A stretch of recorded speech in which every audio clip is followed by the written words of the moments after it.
One day, I know that there will be a new Nigeria, a land of hope, peace, and unity, where justice prevails and love abounds, where I can become the best that I can ever be in life. God, give me a new Nigeria.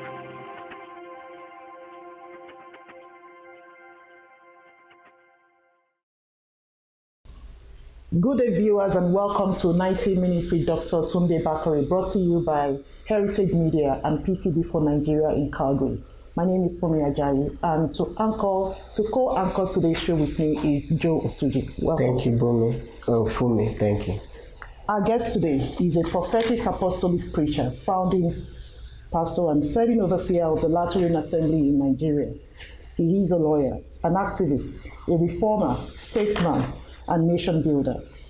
In 2010, he led the Save Nigeria Group, SNG, a coalition of civil rights organizations in Nigeria, to protest the illegality of the power vacuum and constitutional gridlock created by late President Umaru Yar'Adua's refusal to hand over power to his deputy before proceeding to the United Kingdom for medical care as stipulated in the 1999 Constitution.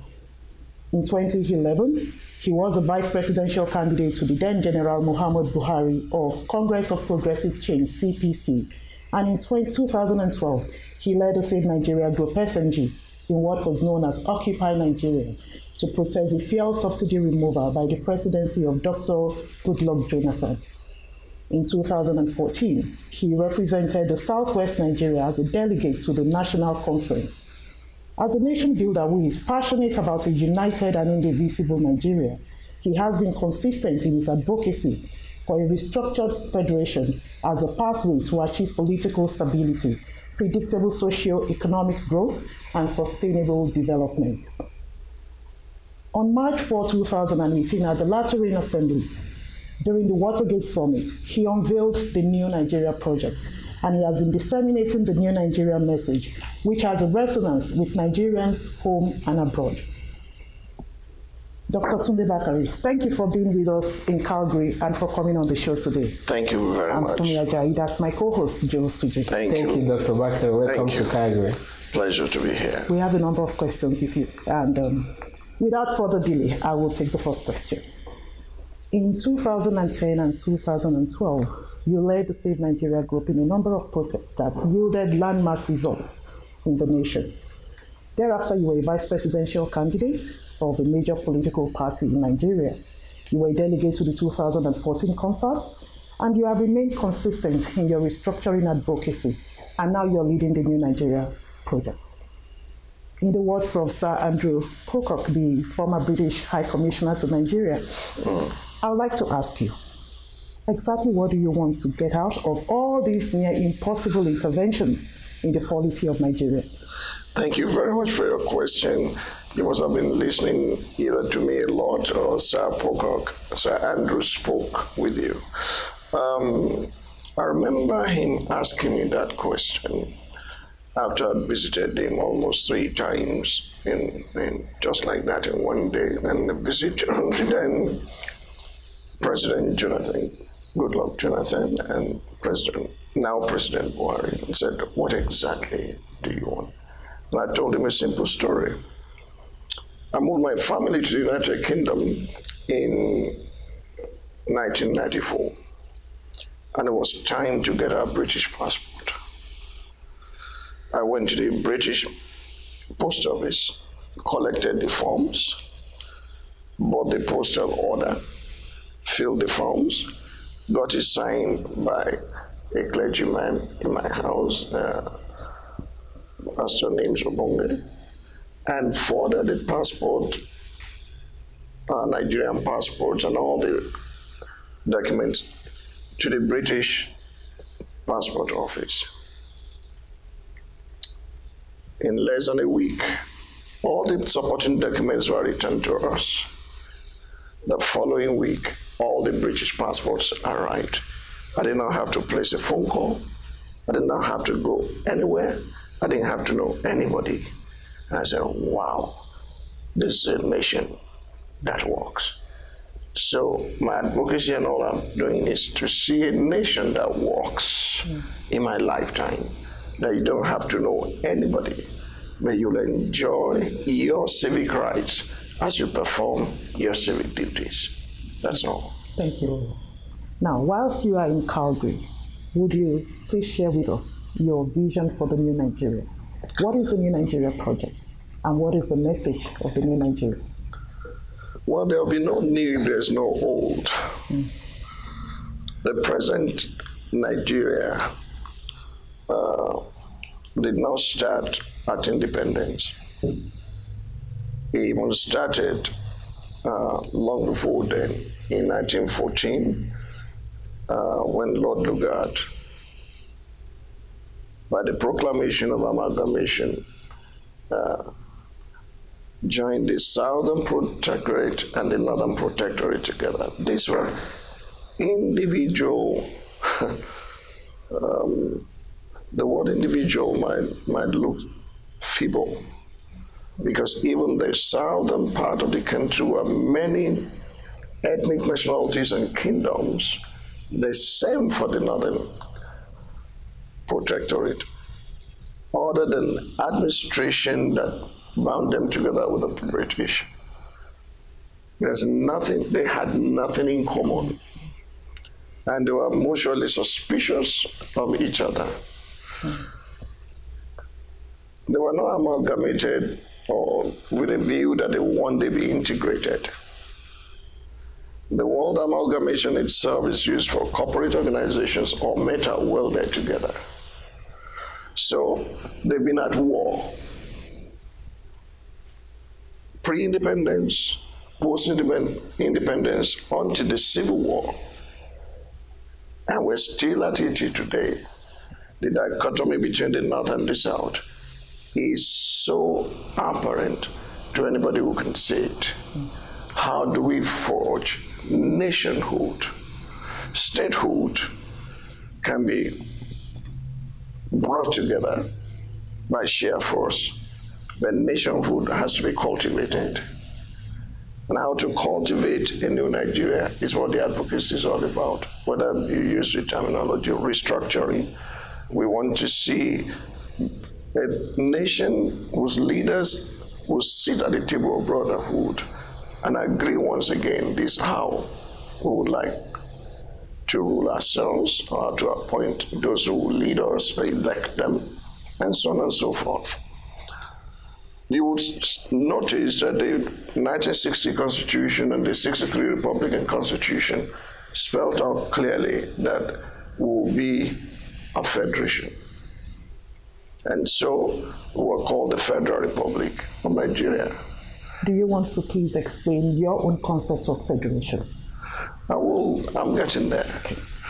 But the military hailed our federation in 1966. As a matter of fact, Agui Ironsi announced from this day forward, May 24, 1966, this nation stops being a federation. It's just to be called the Republic of Nigeria. Now, in a federal system, such as you have in America, the United States, and everywhere else, constituents come together, or federating units come together and give power to the center. But in our situation, the tail wags the dog from the day military struck. Now, I must say, General Gowon reversed the 1966 decree of Agui Ironsi, but he reversed it on paper. The structure of the military did not allow us to function properly as a true federal state any longer. Before independence and up to the time of the Republican Constitution, each region, at first there were 3 until 1964, when the Midwestern region was created. There were 3 regions, then 4 in 1964. Each region had its own constitution. Each region kept whatever resources he had in his own land, and they made contribution to the center so that the federal government can take care of customs, the military, international relations, currency, issues that are spelled out in the Constitution that the federal government has power over. But they have residual responsibilities belonging to them over which they only could advocate or could legislate. This is why a Western region could record many firsts. First television in Africa, first skyscraper in Africa, free education. There was healthy competition among the regions. Obafemi Awolowo administration built University of Ife. The administration of Ahmadu Bello built Ahmadu Bello University. The administration of Dr. Nnamdi Azikiwe built University of Nigeria, Nsukka. Healthy competition among the region. You could look in the north in those days and see the skyscrapers, or well, they call it the granite pyramid. Nobody piped that granite to the south. The cocoa in the west was not piped to the east. The palm oil in the east was not piped to the west. Each retained whatever it could generate in his own region and paid whatever was agreed to the center. But right now, we have created a monstrosity called 36 states. I cannot get there and not be moved to tears. The entirety of the Nigerian land, look at the land, Nigeria. You can fit entirety of that nation into Texas. And a little bit, or maybe a neighboring state, a little bit. If you consider DC and what have you, it has only one governor. We have 36 governments with Abuja and the federal government, and we spend all our receivables on overheads. So there's no money left for development. Talk less of money. Don't even talk about infrastructure. Talk of education, human capital development. We don't have resources for it. That, what I'm saying, may look pedestrian, but please remember the whole of the northern region of Nigeria was presided over by one governor, one premier, Sir Ahmadu Bello, one minister of education, one minister of this and one minister of that. Now you have 19 secretariats. He presided over the whole of northern region in Sir Kashim Ibrahim House, a story building. Now you have 13 opulent secretariats occupied by Nigerians, but just wasting the resources of the nation year in, year out. What is true of the north is true of the south, is true of everywhere. We've wasted our resources on things that will not lead to our development. I want to see a properly structured federation where maximum 6 geopolitical units, call them zone, call them region, call them any name. We can reduce the size of this huge, humongous behemoth of a government into the manageable units, lean and mean government that will serve the people instead of people serving the government. Thank you very much. Thank you so much, Dr. Bakare. Just as a follow-up to that answer you've given about restructuring and true federalism in Nigeria, a few months before the 2015 election, you called for the postponement of the elections and recommended that Nigerians should deal with what you called fundamentals first before going to the elections. Actually, you coined the word electrocracy instead of democracy as what we practice in Nigeria. Bearing any unforeseen circumstance, Nigerians are going to the polls again in a few months, 2019. My question to you is, what are those fundamentals you alluded to? Have they been attended to? If not, do you have any concerns regarding the elections coming in a few months? I think it was Albert Einstein who said, doing the same thing over and over again and expecting a different result is insanity. What I meant by electrocracy is this euphoria, almost next to fever, that we have every 4 years, that we have elections that lead us nowhere. Since 1999, this will be probably the 5th major federal election that we'll have. What has it produced? What are the fundamentals? We run a constitution that was imposed upon us by the military. The people of Nigeria did not sit down to say this how we will agree to be led, to be governed. One person, and I'm serious about that, although they will tell you they had this public hearing here and there, but one professor sat down and scripted this document and gave it to Abdusalam Abubakar. It's on record that even the document itself was not ready as Obasanjo was being sworn in. It was not completely ready. But it was sworn in, they just packaged it, and we've been on it since then. The lopsided federalism we practice is still there, where the center is extremely powerful, and the federating units are beggarly elements who go to the center once a month to receive their share of the national cake. Neither side baking any other cake. The international oil corporations determine what we get from oil. They dig our crude and then we send it abroad like a lazy nation that hunts and cannot roast. And whatever we get back, we begin to share among ourselves based on census that's inaccurate, based on local government distribution that's inaccurate. For example, Kano State and Lagos State were more or less the same in terms of population. Outside of Kano State, or out of Kano State, they have created 2 other states, Katsina, Jigawa. And yet, Kano State at present still has more local government than Lagos State.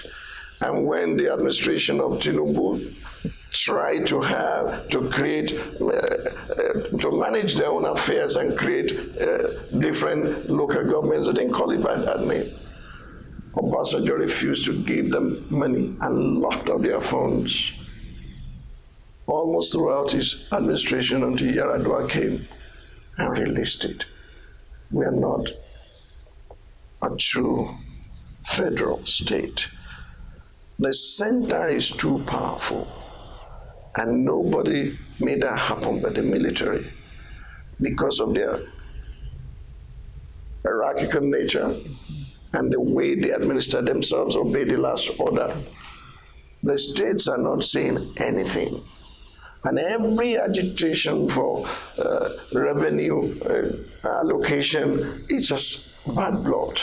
This is why you have the likes of IPOB, the likes of Niger Delta activists, the Oduduwa Republic, and all these groups still demanding what should be settled by people with sanctified common sense. Those fundamentals are there. Everything is lopsided. And if we go to another election, it won't change anything. It's like a clean man jumping into a sewage tank and expecting to come out smelling like roses. It will not happen. Oh, thank you so much, Doctor. You were a delegate to the 2014 National Confab, and you are a known restructuring advocate from all you have said. How do you respond to the criticism of those who are not in full support of restructuring in Nigeria? They actually think restructuring is a self-serving idea by a few people who are very selfish. They think that for Nigeria to restructure, we should first of all change our mindset, change our value system. Therefore, there is no need to actually go into restructuring now. And the current government actually set up a committee that came up with a document. I never saw the document, but they said they now want to do restructuring. Now, my question is this. Would you restructure Nigeria at what interval if you are the president of Nigeria, assuming? I don't have to be the president of Nigeria to advance the cause of Nigeria and Nigerians. Let me put it this way, sir. Justice and contribute to the center. We won't have as much as we are sharing now. Whereas if you follow what we have been advocating now since Watergate Summit, we are not demanding that you just wake up in one day and say, have 6 regions. No, let us start with geo-economic restructuring. And when we develop to a point, I will say all the 16 points tomorrow, one after the other in an orderly fashion. If you develop in such a state that each region is now, there's no state, talk less of geopolitical, so there's no state in Nigeria without one mineral resource or the other. None. But those things are not being developed. The bitumen in Ondo State alone can tap the whole of Africa. It's never been tapped because we do not have the know-how, and they think the investment that will go into it will be more than what will come out of it. Nobody's thinking. Up till now, we are still packaging completely knocked down vehicles. We love flashy cars that come from other countries. We love flashy suits that have designers label. We love everything foreign. We're not developing our own. What we are saying, let's have a geo-economic restructuring first. And it would then dovetail when you see that if you have 6 children that are all well placed in life, you're not afraid to die because you're not waiting for your inheritance. They're already strong on their own. So nobody is looking for a weak center. We are saying, let us have a strong center and strong federating units, both economically strong and politically strong, so that nobody becomes, there will be no master-servant relationship in our country anymore. Thank you very much. Thank you. Yeah, so we know, Doctor, that it is now public knowledge that President Muhammadu Buhari will be seeking second term in office under the banner of APC. If you are to assess his performance based on his administration policy thrust on security, anti-corruption, and job creation, would you once again offer President Buhari your erstwhile principal, your personal friend to Nigerians in 2019? As you did in 2015. Would I offer what? Him as the presidential candidate. Well, I'm not the one offering him. It is the APC that is offering him to the nation, and they have a right to do so. As President Buhari's administration performed so well, it depends on the angle from which you are looking at it. If some 17 local governments or more were under the banner of Boko Haram, and that does not exist today, he has done what he promised to do in ensuring that Boko Haram will not have a stronghold in Nigeria. Okay. If you look at policies that began with Jonathan administration, that he had effectively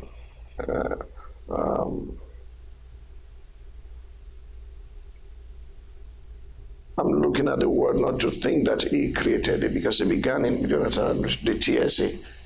He had effectively carried out that all the leakages, that money that are supposed to be returned to center, extra budgetary allocation that was not utilized, that people have a way of dividing, goes to workers, and that he had more or less eliminated now, sucking billions. If you look at those surface things, you will say, he has done a bit of what he promised. But if you look deeper, you see that it is beyond him. A defective means cannot bring about a productive end. A destructive means can produce a constructive end. It's not possible. The constitution we are running, the way we are structured, you can't cause a lame man to just jump and start running. He has to be healed first. I've had occasion to assess his administration, and oftentimes I've said things that others consider critical of him. But a tree does not make the forest. Did he get all his acts right and all the government is functioning well? I would say no. Because to whom much is given, much is expected. But perhaps Nigeria had a lot of false hopes that they did not know. They expected him to come into government, shake a magical wand, and everything would just abracadabra. Muhammadu Buhari is only a human being. He's one person.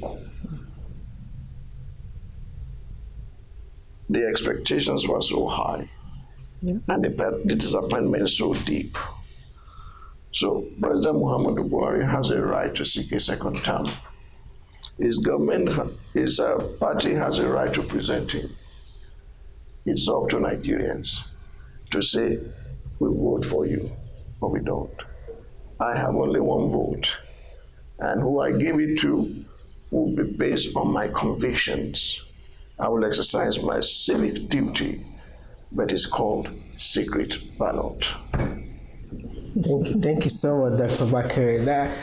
It's not a secret you are a friend to Muhammadu Buhari, because you were his running mate in 2015.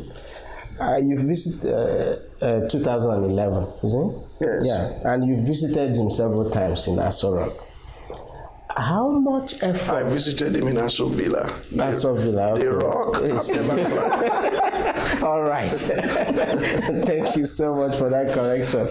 All right. So how much effort have you put into drumming some of these your progressive ideas into Buhari and his team? I learned a few things from the late Billy Graham. He was invited into the White House, he spoke with the president, and he came out, journalists met him, and he said everything. And someone called him that when you are favored by those who are in power, learn how to be moderate in your presentation. So from that time till he passed on, you say, that is between me and the president. But God knows that on many occasions, I'll tell you a joke. Last week Thursday, not yesterday, last week Thursday, I was with him for about an hour. And I said, you know what, Your Excellency, when I ran with you in 2011, you were GMB, General Muhammadu Buhari. When the election was won in 2015, you became PMB, President Muhammadu Buhari. Little did I realize that you will be a private mailbag and I'll be your PO box. Because every letter now comes to my home. And people tell me there are two villas in Nigeria, the Aso Villa and the Amazing Grace Villa, which is a house I live in. They will bring their complaints, help us tell the president. And I will go like that with the ones I select that I feel are important to share with him. The issue of restructuring, 2 months into his administration, I prepared a 42-page document that I call the legacy of Muhammadu Buhari, the low-hanging fruits of how to do this without shooting a bullet. But when pressure mounted, APC was asked to look into it. I gave an exact document to the committee led by Nasir El-Rufai, my brother, and they have come with their own, way of doing it. But I'm saying, give 10 years. Every federating unit in Nigeria, give 10 years of restructuring and from every geopolitical zone in Nigeria can be as rich, if not richer than Dubai. That's the truth, because the same principle. Dubai did not depend on their oil. Okay. It's not their oil that built their Emirates for them. It's their common sense. It's their tax policies.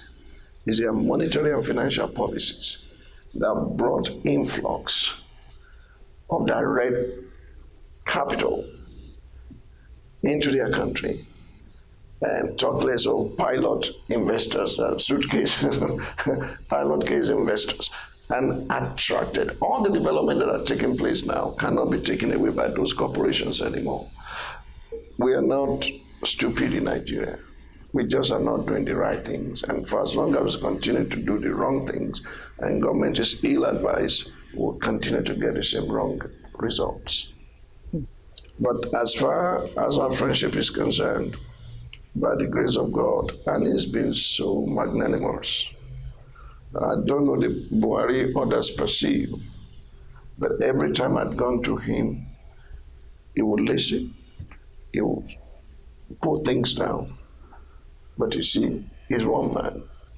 Others will also come and may counter what you have given to him, and those who are supposed to execute the agenda do what they please sometimes.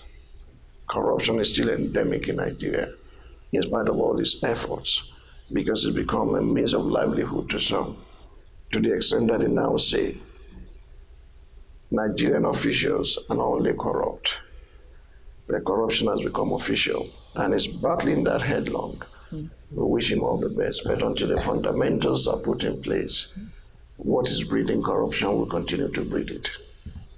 And then the cycle continues. So, Doctor, you mentioned Boko Haram, and a lot of Nigerians are of the view that President Buhari has not necessarily dealt with that issue very well in a way to end the crisis. What is your own take on that? I gave you a short analysis. The Boko Haram thing began the closing years of Obasanjo, became serious in the days of Yaradua, and then multiplied and became more or less a disaster to the entire federation in the days of Jonathan.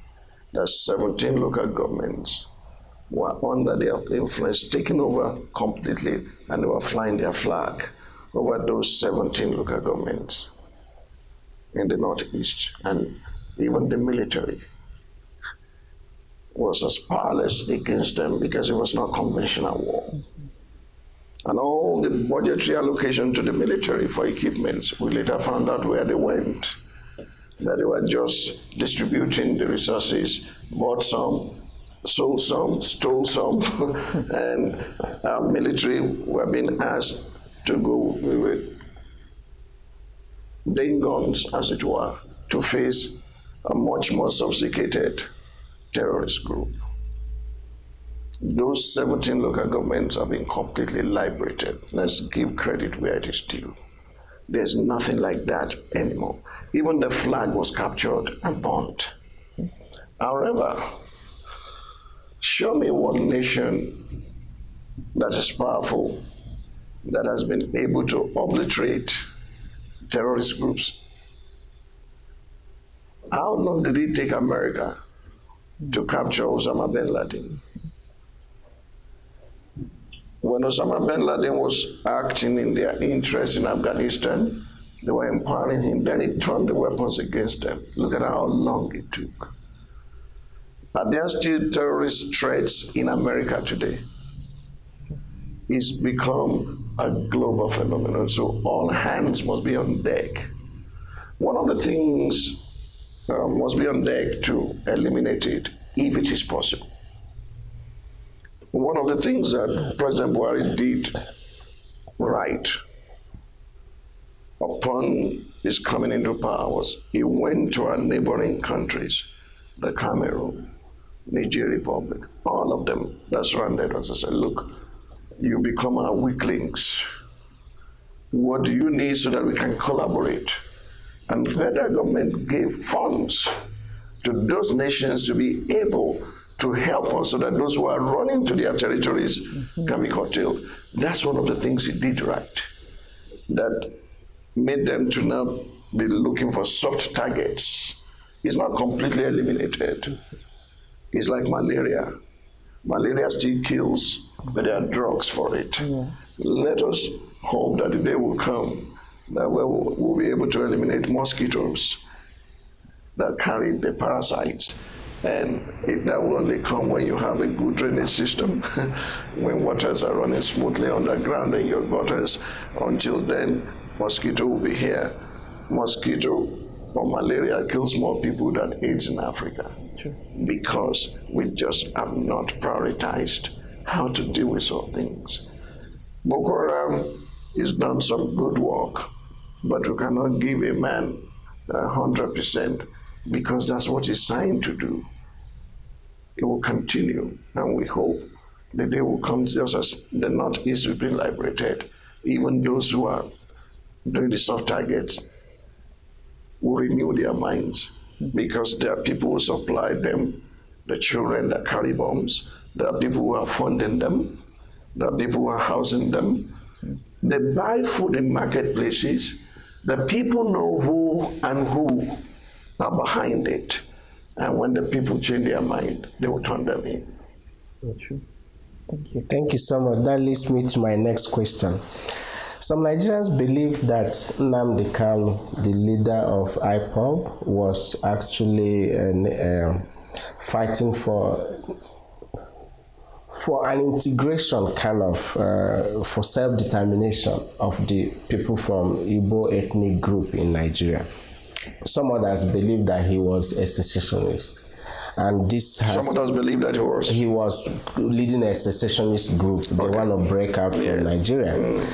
What do you make of IPOB's demand in Nigeria, and how do you rate the treatment they have gotten from the federal government of Nigeria? That's a very tricky question. I'm not saying you are tricking me. It's much more complicated than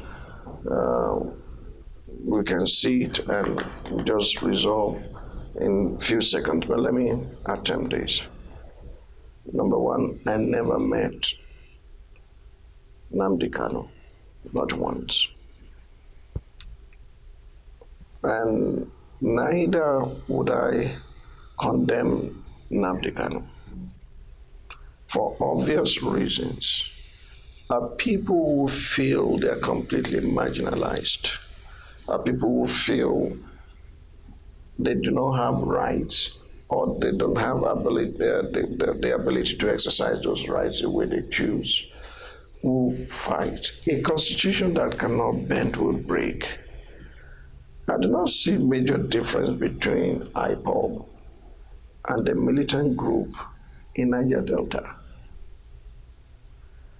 But you see, the militant group in Niger Delta received amnesty because oil is coming from their area. They will blow up all the pipelines. So they enter into amnesty. They first used force. When they saw it was going to backfire on them, they immediately turned into amnesty, began to send their young ones to school and abroad to go and study, to placate them. But I have my deep concern that Nnamdi Kanu, no matter how good his intentions are,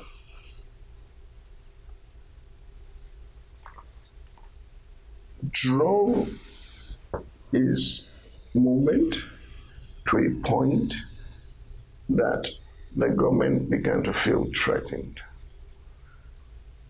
Yes, they did not kill anybody. They were not kidnapping. But it was becoming extremely threatening that if we do not checkmate this, what's going to happen? If I were to sit with my fellow citizen Nnamdi Kanu, I will ask questions. When Ngozi Weala was coordinating minister and minister of finance, how much of Igbo needs and requirements? When Jonathan Goodluck, who is Igbo and South, how much of their requirements and their demands were met? And there were so many citizens of Igbo extradition that had been in different governments. What did they do to advance the cause that Nnamdi Kanu now was threatening to implement? If those things, there were, I led civil society organization, a coalition of it, umbrella of the Save Nigeria group. We didn't shoot anybody. We didn't threaten government. We just said no. And when they saw that we were serious about the demand, they climbed down and gave heed, because sovereignty is in the hands of the people. Listen, my dear friends, the day Nigerians realize that the tail had been wagging the dog for too long a time, things will begin to change. When our citizens are enlightened, you will discover that social mobility will never be frozen. They will demand for their rights. As powerful as British was with their gunboat diplomacy, they had to back down and they had to grant us independence. How much more when our own fellow citizens are in power? We assume, we give them too much because we are afraid. But when citizens become fearless and they challenge their government, you see that the government will know that even if we are not careful, even if we are not willing to do this, we can only do it for 4 years. They will rise up against us. As for election rigging, it's carried out by citizens too. It's carried out by citizens. Buhari will not go to a polling booth to rig election. It will be citizens that will shoot themselves in their own foot and complain later. And that this government is oppressive, this government. Who put the government there? You did. So, IPOB, Niger Delta militancy or militants, OPC, those groups will continue forever until we create an equitable, just, and fair society that is governed by rule of law and not rule of men. When right will become might, and might is no longer right. Until that time, they will continue the agitation. Thank you so much. You asked another question. Yes. Were they treated fairly? That's actually where I'm going with the next question. Because in hindsight, we know how the federal government dealt with IPOB. Considering the fact that they never killed anybody, which is obvious, which you said. Do you have anything to say to people from that part of the country in the New Nigeria message you have? We are in the same struggle. I might not be threatening in terms of the only knife I have is the one I use on my table. I've never held a gun in my life, and I'm not going to be part of a guerrilla movement that will try to say we're going to secede. The Python dance that took place in the East I condemned on several occasions because it was too much of a brutal demonstration of power over a group of citizens that are demanding, as it were, for their rights. And you do not see the same thing happening elsewhere. Herdsmen, for example, they've done more havoc. Criminal herdsmen, I call them. I do not use the word Fulani herdsmen because I do not know whether they are really Fulani or they are invaders or mercenaries from other neighboring countries. So I want to be fair. Do you understand me? Yes. Those criminal herdsmen, why won't the government use the same power against them? That's good. Yeah, I thank you very much for your response to that question. And mentioning the herdsmen, that's actually my next question. Okay. So I'm the one asking myself the question. Yeah, it's all related. Yeah. So we understand, we know how much havoc the criminal herdsmen have caused in Nigeria, killing people from state to state. Sometimes even non-Nigerians have accused the military of connivance with them. General T.Y. Danjuma's comment in question. The federal government of Nigeria declared IPOB a terrorist group, probably as an excuse for the Python dance. But the Fulani herdsmen going about killing people from state to state, nothing is being said about it. Some people are actually accusing our president today of a little treating them with kids' gloves because, of course, we will always color our talk with ethnicity because he's Fulani and he has cattle too. My question then is, how are you going to respond to this seeming indifference of the federal government to the herdsmen issue? This is what puts me on the spot. I'm sorry. No. Not by you alone. I've been asked by Channels Television on an hour interview, and that was aired all over Nigeria, and I expressed my thoughts and I expressed my concerns that the criminal herdsmen had not been tagged a terrorist group by the federal government of Nigeria has not stopped America from tagging them as the fourth most dangerous terrorist group in the world. So whether Nigeria admits it or not, whether they are now victims of seeing the speck in their brother's eye and not seeing the log in their eyes, they will have time and history will judge them. But honestly, there are too many questions to ask. How did these Fulani, I beg your pardon, these criminal headsmen, how did they get their AK-47? Who licensed the AK-47? Who is moderating how it is used? Is it not government's responsibility under the Firearms Decree or the Firearms Act to ensure that no citizen retains arms to injure people? In that regard, both the government and the police and the DSS had failed the nation. And there's no gainsaying about it. But let me give you two other perspectives. You mentioned General T.Y. Danjuma and his declaration that the military has been compromised. I sat with him for over an hour. I had his perspective, and you could not but.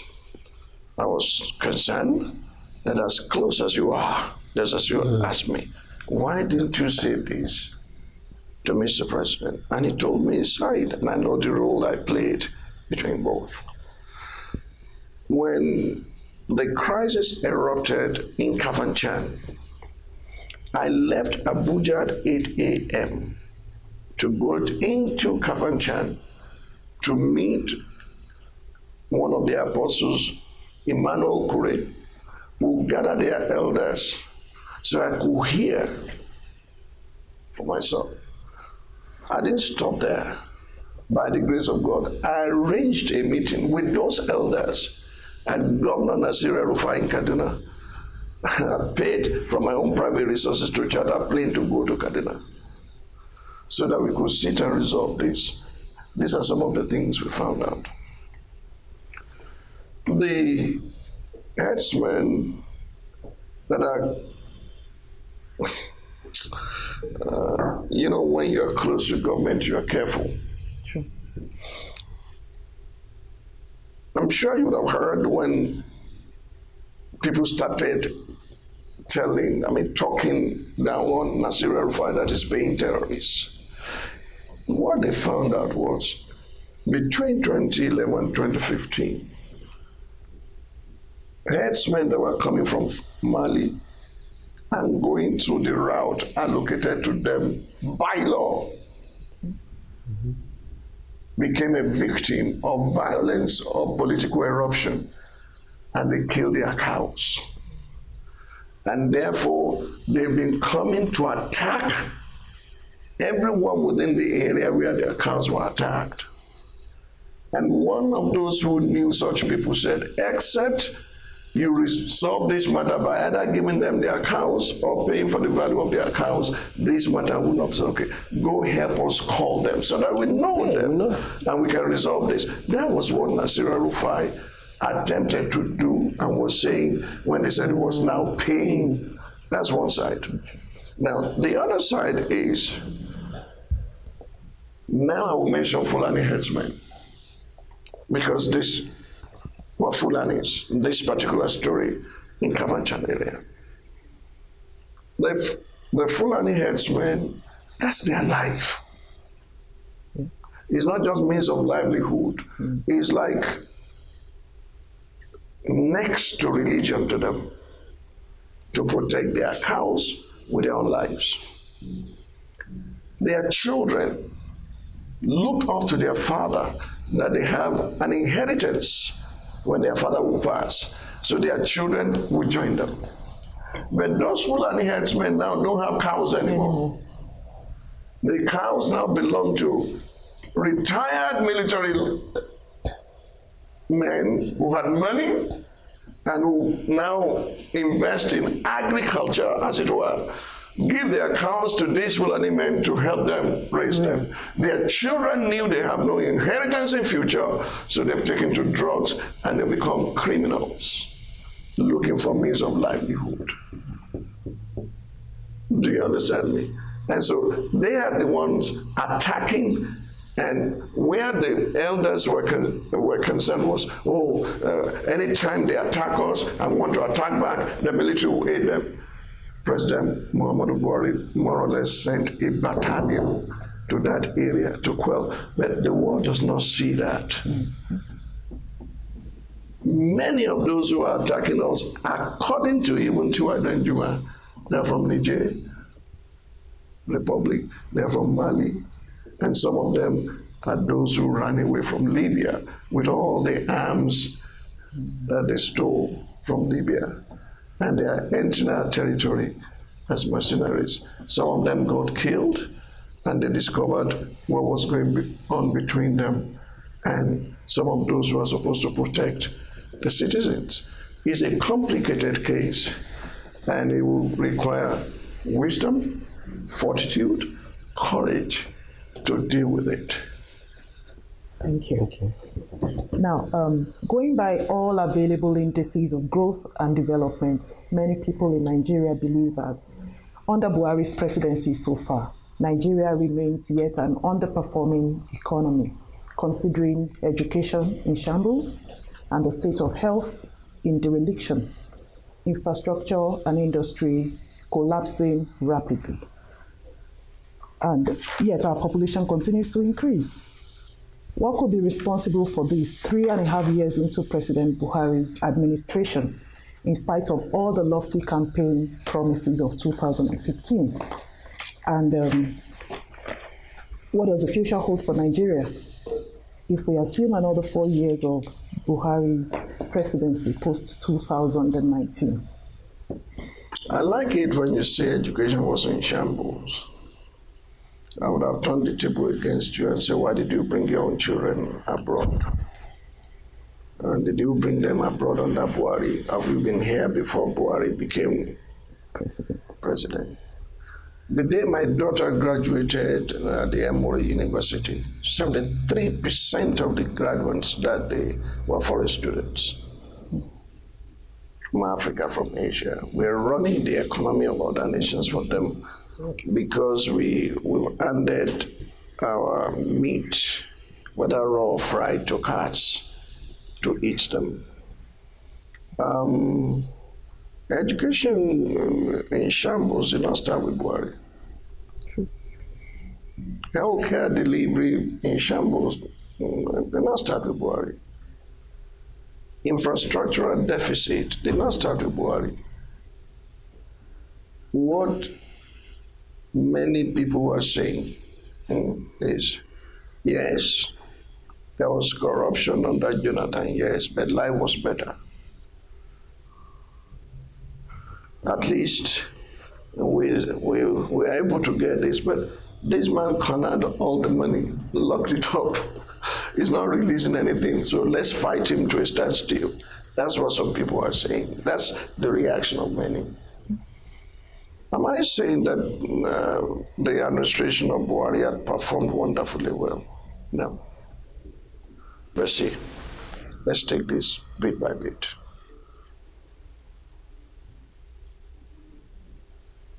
We are no longer importing rice in Nigeria. Within 3 years. That's an incredible achievement. 17 local governments occupied by Boko Haram, no longer an issue. That's an incredible achievement. We hope they will do more. In Nigeria, what I found out is we put round peg in square holes and square peg in round holes. For example, the person in charge of budget and planning is a lawyer. What experience has he gotten to be entrusted with that other than federal character? And you can begin to look at each ministry the same way. And the civil service that is supposed to be the memory bank of government, they have promoted mediocrity. In Britain, in America, they go to Oxford, they go to Yale, they go to Harvard, and attract the best brains into civil service to sit down and formulate policies 25 years down the road.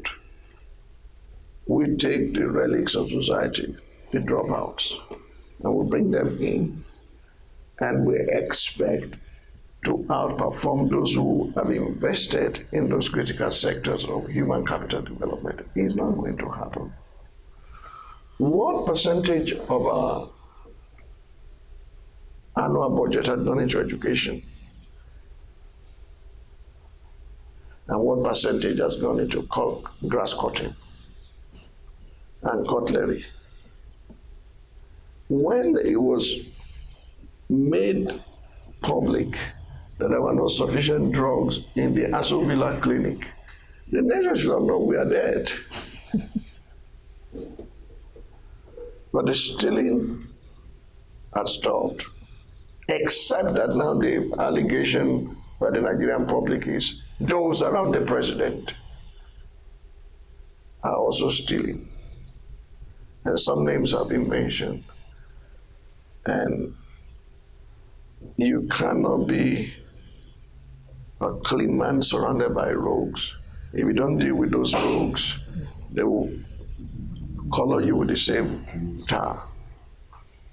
Development under President Buhari may have been slow because, as he said, he inherited an empty treasury. For 6 months, he could not appoint ministers because there was no money to pay them. And little by little, thank God, oil picked up. But a person like Obasanjo will now attack him and say, rightly, look, the price of oil had fallen completely and I made an empty treasury also. But I didn't give excuses, I worked. But the difference is this: Obasanjo assembled the best, the brightest from across the nations of the earth. Economists that knew their onions to begin to help him to steer the affairs of the nation, the economy of the nation. And that is less seen in this administration. So I wonder, with your own relationship with the president, why is that an impossible mission? To surround himself with people who can actually move Nigeria forward in that regards?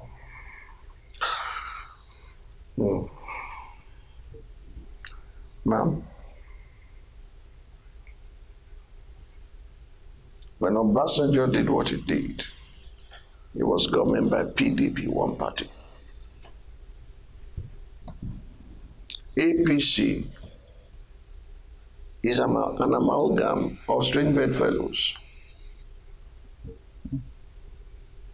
CPC,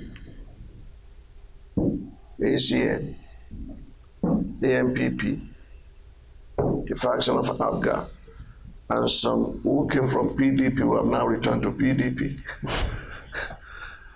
And so rather than thinking about the nation, budgets are not passed until towards the tail end of each year. Pardoning became vocabulary known to Nigerians or expressed to Nigerians. So rather than they building, there are a lot of infightings. We know what we fought to bring you into power, therefore we must have our share. And this person must be there, and this person must be there. So if you compromise, you end up in captivity. David was king of Israel, but he lamented the day Abner was killed. He said, "These sons of Zeruiah have become too powerful for me, yet I am king in this land." And the strange bedfellows phenomenon is not known by so many Nigerians. And it's not chemistry, it's pollution. Because of the infightings. Look, APC had majority in the House and could not pass their bills and pass their budget because just as we won when the embargo on the election was lifted. So those who think that the election of 2015 will be gain to APC should think twice, because after the election, APC's pain will become PDP's gain. And literally, we have seen it. Oh. Thank you, Dr. Bakare. You brought up corruption, which many of us believe is the elephant in the room in Nigeria. Probably that's why APC was voted into power in 2015, because of Buhari's promise that he was going to fight corruption. 3.5 years after the election, many Nigerians are disappointed. They cite EFCC's inability to prosecute no one. Nobody has been sent to prison for corruption. They cite inability to account for some funds, some of them found in people's private residence, a huge sum of money. They cite the people surrounding the president. Sometimes they call them the cabal. How do you respond to this allegation that President Buhari initially was his body movement or what body language has not been able to deal with corruption, which was his major promise, and for most Nigerians that was the only reason they gave him the chance to be the president? I'm smiling because your question is the simplest you've asked me. I will answer you in a way that will be eye-opening. Show me one government in the world where there's no corruption. There's corruption everywhere. I'm not justifying it. The flood came upon the world, God's judgment upon the earth in the days of Noah, and everyone was destroyed. What was the reason? He said the whole earth was corrupt and violence was everywhere. That was the reason for destroying the entire planet, right? Whose treasury was looted when he said corruption was everywhere?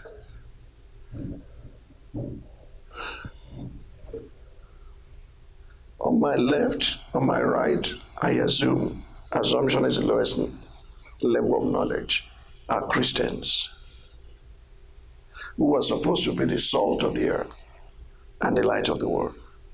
And they don't get involved with politics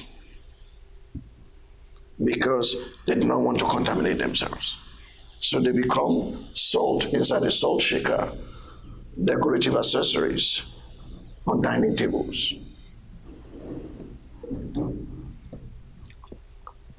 I will tell you one thing that I don't disclose what happens behind the scene most times because it's privileged communication. One of the lieutenants of Mr. President, they brought a report to me that he had collected bribe. From this, from that, they showed me the account.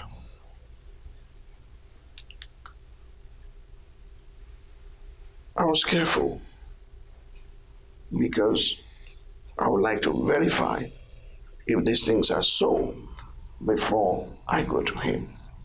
And when I established it was so, I went to Mr. President. Sir, this is what has come to my knowledge. For the first time in my interaction with him, I saw him say, La ilaha illallah. Who then can we trust? Yeah, I'm saying this, he was so shocked that was the end of it. You could see him more or less boiled. And you don't find President Buhari that way. Thorough investigation was carried out. At the end of the day, what, in my opinion, was the issue, again, is people's tendency to corrupt officials. They didn't tell the man it was a bribe. They said, look, your new office, no budget has been passed. You can have this to be running your administration. Before, we corrupt the people and we end up saying the government is corrupt. If the government is corrupt, the one who gives and the one who takes must be dealt with. Yes. If a government official is demanding money, I've never given a bribe in my life, I've never taken one time. Maybe because I'm not a government contractor. I've never done one LPO in my life, not a pin. I've not supplied a pin to any government in my life, whether local or state or federal. Okay. By God's grace, my hands are provided for my necessities, and there are many citizens like that. So when they paint all of us corrupt, I know I'm not corrupt. But you need to ask yourself, are you corrupt? Because everybody is an ambassador of the household he had come from. Whether those in the church, or those in the mosque, or those in government. Everybody is an ambassador of his home and the ambassador of the values that he brought. In 1985, I was conducting a case in Port Harcourt for Chief M.O. Kanu, the Ochiros of one of our own Disorgo. He paid me 250,000 naira cash, half of my fees. I carried the money to Lagos. Bank had closed. I now stored it on top of my wardrobe. I didn't know who sent Mrs. Bakare to go and check that top because I thought I'd hidden the money. She found the money there. She woke me up at 3 a.m. Said, what work are you doing now? Your salary was 610 naira when I married you. What I saw up there, where did you get the money from? I had to call Chimemo Kano to explain to my wife that he paid me those fees. If wives are like that with their husbands, if parents are like that with their children, if cousins and uncles, you know this man just became a local government chairman. He could not pay his rent. Now he's dedicating his 6th house and you are rejoicing with him. You are equally the problem. Sure. So that which is endemic in our nation is encouraged, perpetrated, engineered by the people. Buhari cannot come to your house and see everything. Yes. Yes. We are blaming government without having a reorientation, society, enhancing, upholding certain values. When government leaders say things like what General Obasanjo or Chief Obasanjo said. He said, when I saw myself surrounded by Christians, I thought I would have help. I did not know that I was surrounded by businessmen and contractors. That's a slap on the face of those who should be reformers of society. Yes, thank you very much. I think you kind of digressed a little bit in that answer. Okay. Buhari came to the office as Mr. Integrity. Yes. We know the people surrounding him are corrupt. Some of them. Some of them. Give me their we names. suspect they are. So we know. Okay, I'll give you. I don't know. I'm not sure. No, but none of them has been tried and proven guilty, so we can't condemn them too. But the general knowledge is he has some people he appointed as helpers in the administration who most of us suspect are corrupt. Now, how strong, how difficult is it for him to remove them, at least to show the world that he's doing something about corruption? Can you honestly say he has not done anything about corruption? Because it must be fair. Yeah. Even in our criticism. That's true. It's easier to be critical than correct. True. Yeah, that's true. He may have done a lot. With all the ghost workers eliminated, there's still some more. Taking billions of naira every year. And now we have that money in treasury. With all the returns that are coming from budgetary allocation back to TSA, Treasury Single Account. The issue had perhaps been captured by one of the APC senators, Shehu Sani, who said Buhari was fighting corruption with 2 chemicals. 1, insecticide. 2, anti-deodorant. Air freshener. So if it is enemy, he uses insecticide. If it is somebody he knows, he uses it. That's his own persuasion. But that captures the mood of the nation. My question to such a man is, what are you doing in that government? Why are you seeking re-election? Shehu Sani has been able to tell the world the salaries of our senators, what he was receiving. But we don't even know how much they earn. And they hold the government by the jugular vein. They are not legislating when they call them legislators. Our problems should not be blamed on one man. Honestly, looking back, I thank God that I didn't go into government at the time that I thought I had all it took. A new broom sweeps clean. An old broom knows where to go. Where we have to be careful is this. Once upon a time, Chief Obasanjo said he would never, ever, ever support Atiku. And he said Atiku is corrupt, Atiku is this, Atiku is that. But he said Atiku has repented. He's now endorsing him. So where do we go from here? Do you understand me? Yes. Nigerian politicians have permanent interests. They don't have permanent enemies. And I feel for President Buhari on 2 grounds. First, his health challenge when he came into. It was grace of God that kept him alive. And you cannot be confronted with such level of, he admitted before the entire nation that he had never been this sick in his life. Someone said, so why don't you simply resign and go? Because you do not know the balance of power in Nigeria.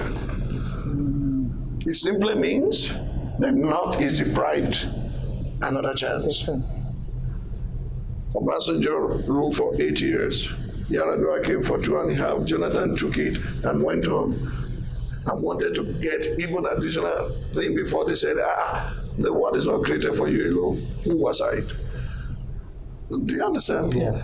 If Buhari had died, we will have constitutional crisis again that would require more than same Nigeria group. Because another Yoruba man would have become the president according to the constitution. And he will have a right to still seek another term. People don't know what they were asking for. Those who are praying for him to die, they don't know what they were asking for. I am not saying his administration has been perfect, but I know enough to say he has tried his best. His best may not be good enough for Nigerians. Therefore, they have a right to vote him or not vote him. But the way the thing is presently structured. Thank you. I doubt if anything will change. Thank you, Dr. Bakare. Let's turn the spotlight on you right now. Okay. Yeah. At the work night service at the Lateran Assembly on 1st of January 2018, you gave 2 prophecies. And prophecy number 12, you stated as follows. Then came the voice of the Spirit of God within me. I heard the Lord say to me, politics is not over for you. There is still one thing left for you to do. Run for the president. I will work it out myself and make it happen in due course.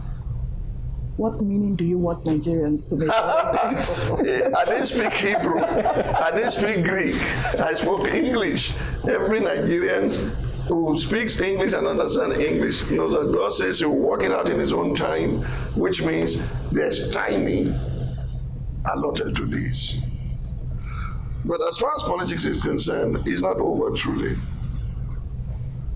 You will find out that I've shifted gear in the year 2018 and did what I never did before. This will be the 4th or the 5th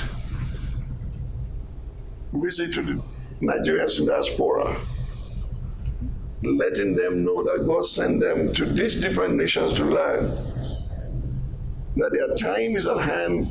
The time is at hand when many of them will have to come back and contribute their meaningful quota. They can speak to their governments on behalf of our people. And they can intervene in many ways. I've gone around doing that in London, in Maryland, in DC, in Australia, went to the Parliament in Australia, in Scotland, now in Calgary, and about February I'll be in California. And I told Mr. President, because I don't want to be misunderstood, because these things have been aired all over the world as Mr. President, I'm building a political family for future political aspirations. You are number 15, I'll be number 16. Okay. Do you want to shed more light on that concept of political family as you declared during the State of the Nation broadcast on the 7th of October 2018? See, the concept is very powerful. Imagine that everybody in this room belongs to a family. Okay? We marry you away. You start another family. But the children will be grandchildren of this family. He marries from another family. He brings another woman into the family. The children of his will also be grandchildren to the in-laws family. Everything about life centers around family. That's why God created that institution first. For example, I gladly announce the candidacy of Obieze Kweseli. I'm not in the same party with her, but she's a member of my political family.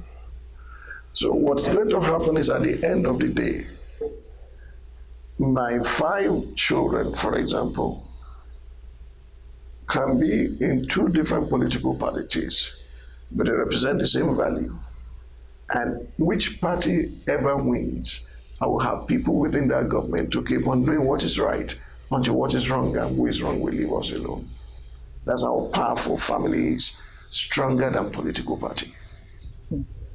Thank you so much. I would also like to refer you to the State of the Nation broadcast. I think we are coming to summarize very soon. You said, for those who care to listen, I am the nationhood candidate.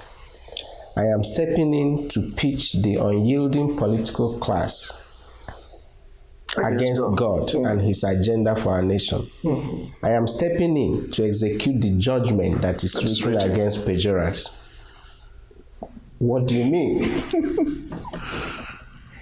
If you read further, these are those who swear false oath on Quran, on the Bible, and continue to plague our nation.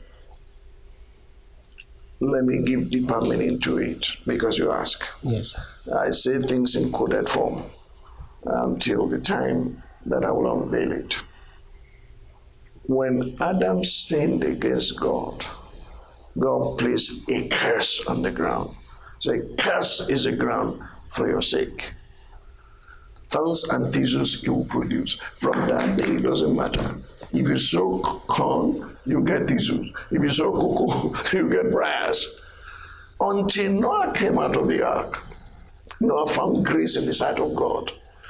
And the total number of human beings in the ark were 8, which means new beginning. When I say new Nigeria, I know what I'm saying. Okay? You don't need multitude to effect it. You just need men who are totally sold out and yielded to God, sold out to God. When he offered to God, God smelled a soothing aroma. And God said, in his heart. He didn't say with his mouth. Because the word he has spoken will not return to him void. So he can't call it back. He's the Almighty. So he said in his heart this time, I will not again curse the ground for man's sake, although the intent of his heart is evil continually. While the earth remains, seed, time, and harvest, day and night, cold and heat, summer and winter shall never cease. Thank God that God puts cold and heat, because if he didn't put cold and heat, if he says summer and winter, it means the rest of us, where there is no snow, we never progress. But what then happens to the curse on the ground? Zechariah chapter 5 said, I saw a scroll flying over the ground, written on this side and written on that side were curses. It will now land in the house of perjurers and those who swear false oaths. Do you understand me? Those who use the name of God in vain. When Ananias and Sapphira lied concerning their giving, the flying scroll hit them.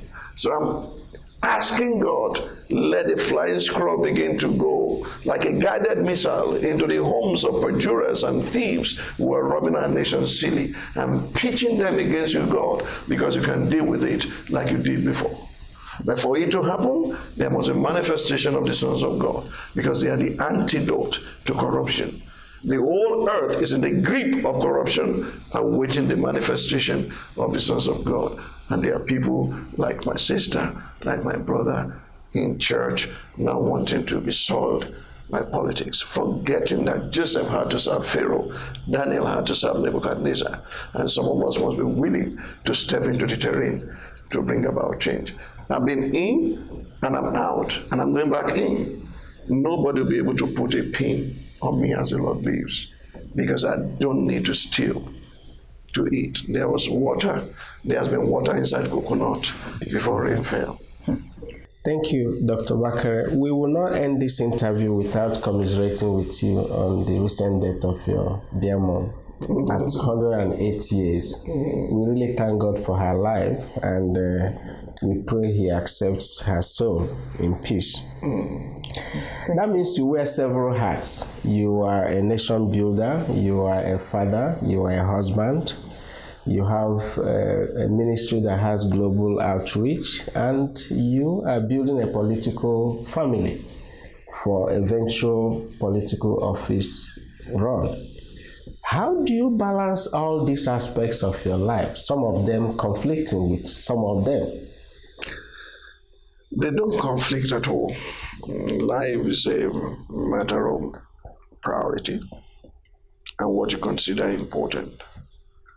When my children were young, I wasn't this prominent in political issues. I gave them 10 years of my life when they were in college to ensure that they went to good and best schools in the world. My husband to my wife, son to my mother, who is unforgettable and irreplaceable. And now, posthumous birthday on the 20th of October, I'm bringing out a book that I just wrote to immortalize her name. The woman who saw the future, valuable lessons my mother taught me. So I've been a son to my mother. My father died early, my husband to my wife, a father to my children, a pastor to my church, and a political leader to my political family. I can do all things through Christ who strengthens me. He's a model, he's an example. He was son to Mary, brother to his siblings, both sisters and brothers. He was a carpenter. He was a savior. He was a discipler. And he did all very well. Wonderful. When you get to the level of understanding prioritization, focus, and you avoid the tyranny of the urgent, because many things that are urgent are not important, the things that are important are not important. You sit down and say, what is my life all about? What do I give my time to? I'm not going to be here forever. There are some things you won't find me in. You don't see me in social circles jumping from party to party, zero, because he's not adding any value to me. And yet, I rejoice with those who rejoice. I could show up for 30 minutes and I disappeared from there. I don't watch football because I do not see how I'll be giving money to things that can create trouble for me personally. I'm not saying football is evil, but I don't watch football. There are men who have no other thing. Football season, they're like this. I don't have time for such things. Those who do must be making money out of it. I cannot, 22 adults kicking an inflated balloon, and they're all happy. The stadium will be filled. But those who are watching them are the ones paying those who are playing. It's not wrong to make money out of it, but that's not my passion. Yeah. You won't see me, you won't hear music in my car. Because I produce my own music from inside of my heart, and I rejoice. I swim, I eat, I sleep. I don't plan long vacation. Now I've included annual cruise in because I've done it twice now, 3 times, and it's very enjoyable. So I can do all things through Christ who strengthens me. None must suffer, and none is suffering. Thank you very much, Dr. Bakare. Well, it has been an engaging and enlightening time with Dr. Tunde Bakare, and this is where we will draw the curtain for today. Doctor, we thank you very much for your time on the show. We thank you for all the insights, for sharing your heart with us. And we hope that sometime soon we will bring you in the near future. Thank you for being with us. Thank you very much. And to all our viewers, on behalf of Heritage Media and PTD for Nigeria in Calgary Group, my name is Fumi Ajayi, and my co-host. And I'm Joseph Osuji. God bless the Federal Republic of Nigeria. Thank you. Amen.